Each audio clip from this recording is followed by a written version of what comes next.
Ladies and gentlemen, welcome. So in between seasons, episodes, I built a second system with water or just fluids in general to test the whole system out. It's working fine. I've gone so far as to basically force the trains to cross paths twice. So these guys have the train yard down here, and these stations have the train yard up here. So the trains will have to cross paths once in this crossing and once in this crossing, right? So the guys from over here have to go down, crossing the path of the guys coming from these stations into their train yard, and the same story down here. As you can see, generally it's still working fine. The trains are properly waiting when they're needed. However, this station over here is a bit starved. You'll notice that once this train is through, there's basically no new train coming for a little bit, right? I'm running at 64 times speed, so this is quite a lot longer than it really seems. It's working fine. I think in real life you wouldn't really run into too much drought here. But if I wanted to fix this, well, first of all, I'd make sure that I wouldn't have my train yards crossed, right? As you can see here, the simple act of just switching these two train yards would completely resolve this knot. The train yards from these stations would simply just travel straight across here, and the train yards from the trains from these stations would just simply go back and forth here. They would not be touching at all. But I wanted to stress test the system a little bit. That would be the correct solution. Another solution would be to go and have probably the fluid trains, because those are the ones that are slowly stacking up. I would just go in and basically delete the train yard between the load and the unload. Or the other way around, I would actually make sure that the trains are moving directly from load to unload. Yeah, of course, this one is the train that I would delete from the schedule. So the trains would move from the train yard to the load station, go out directly to the unload station, leave, go to the train yard, and wait until they're needed in the load station again, right? That way I would actually halve the traffic in here, and that would already solve a lot of issues. That's a kind of a hacky solution. The system will continue to work fine with that. It's a solid working solution, an easy one too. But you might end up with a lot of trains waiting here, uselessly waiting for the water, for the resources to get used up here, right?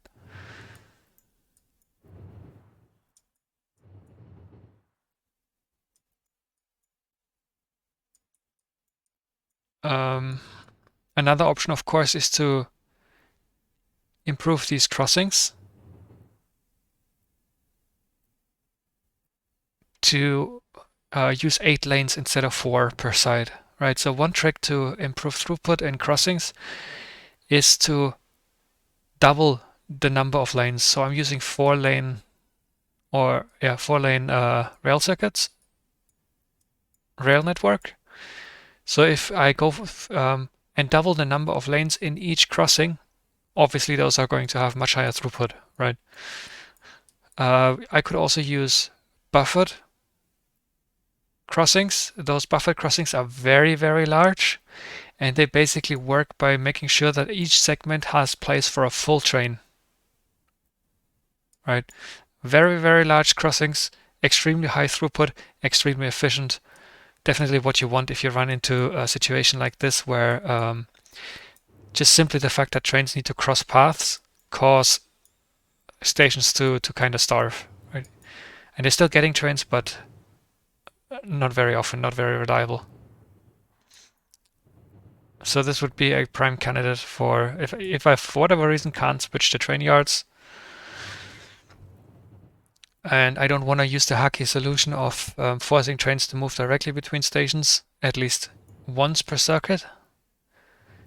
then I would be left with the option of making the crossings bigger, right? The junctions. Okay, so that's that. What I next need to do is I'm actually going to rework this. I'm going to make sure that every train yard has at the top space for one of these outpost seats, right? For one of these guys. Actually see how big they are in comparison to a train yard. Almost lines up. I want to make sure that these guys fit in up here. Because if you think about it, what do you need in a train yard? Well, occasionally you need more materials for more trains. So you could either go back to the depot, get the materials, and then come out to the train yard, or you could just take the pack train that you're traveling with anyway to the train yard, and basically have like a maintenance slot, because every outpost has like a maintenance side, and you can basically just prepare the maintenance side to always stock you with a certain number of trains and a certain number of rails and signals and combinators and stuff. And you could just go from the map and add more trains that you want there, right? So that's basically what I'm going to do. I'm going to offer you space for an outpost up here where you can automatically, locally have materials ready and waiting for you as you need them. I'm also going to think about how I want uh, the skeleton for the outpost to change its shape, because I no longer have these stackers up top here, right? They're not needed anymore because now I have train yards that should store trains, unneeded trains for me, as well as internal stackers. In this case, as you can see, it's going a little bit overboard here with these trains. That's simply because of this traffic jam here, right? Bad logistics, bad train logistics forces stations to actually use their internal stacker. This is not a usual situation. You should not have this happen in your game unless something is actually wrong, right? Biter attacks, something like that. That would be the only time where the internal stackers, especially the outgoing stackers, are actually going to be of use. They will be there for exactly this kind of situation, but generally speaking, they should be mostly empty, right? Um,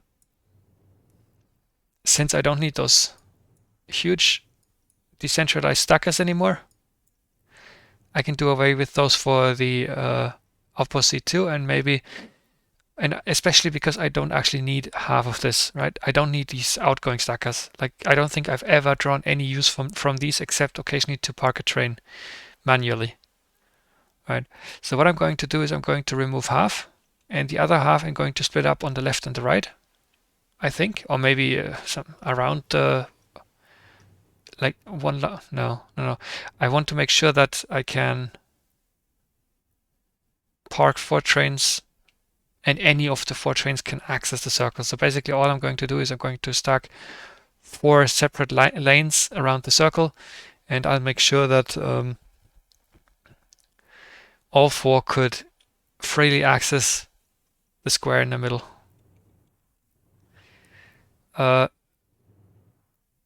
So essentially the outpost is going to move a lot closer to the rail network, and below that will be the stations as you're used to, just without the hassle of the stackers up here. And there will also be space for train yard and whatever, right? However you want to do it. Should be a lot smoother than new system, less prone to user errors because you don't have to remember to set these dummy stations properly, or missing a connection is not going to be as deadly somewhere, right? Should be a lot easier to deal with than what you're used to. What are these doing here?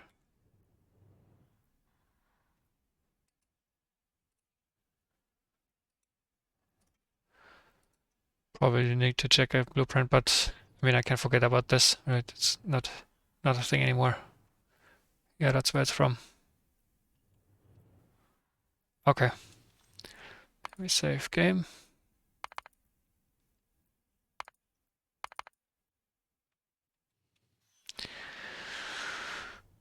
Okay. Yeah. That's it for this episode. Next episode, as I said, is going to be about figuring out the new layout.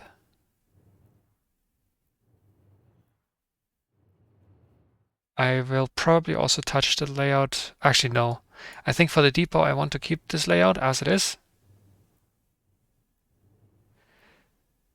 Because when you're running around in the depot, you don't necessarily want trains to be in another circle around the depot in your way or driving over you. Um, in a depot, it's okay if it's better if the trains are basically separated somewhere where you're not going to run across. Uh,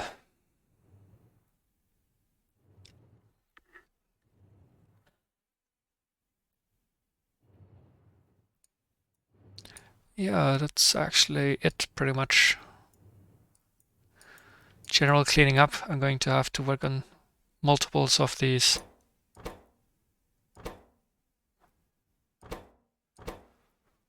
Yeah, you can see it there. This all needs to be cleaned up.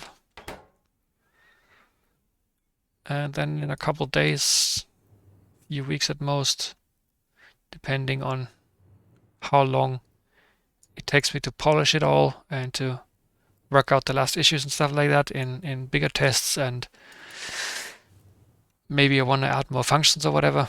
I had some thoughts on adding a function to these outposts that would allow you to basically where the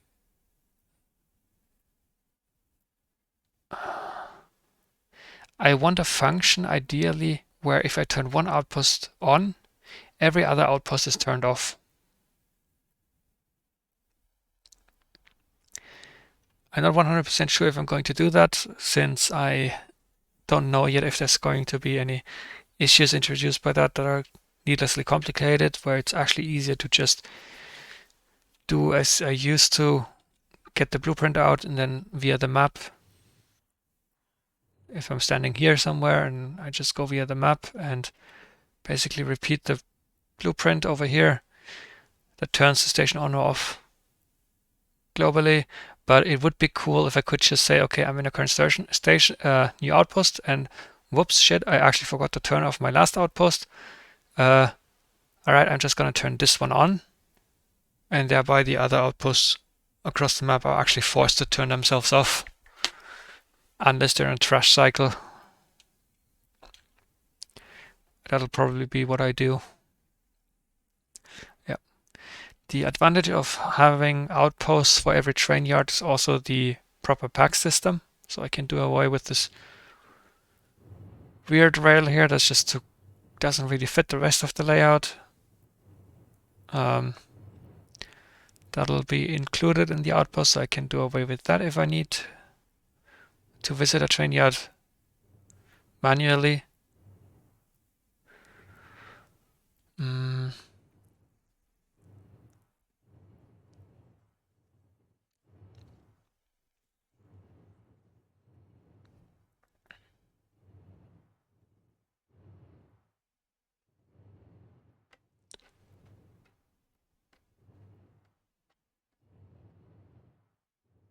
I think that's it.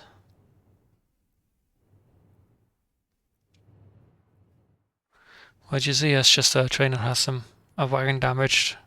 Just pops up occasionally and on the overview, but appears there.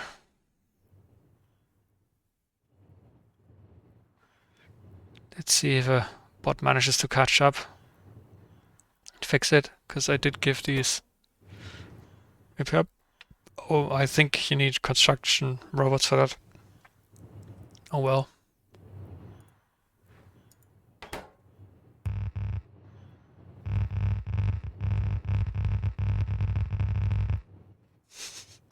Okay.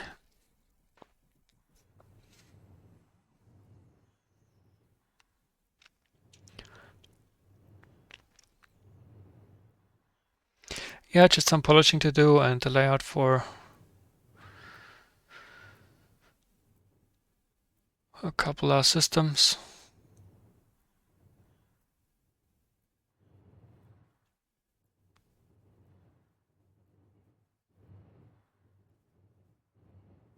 Alright, thank you for watching, guys.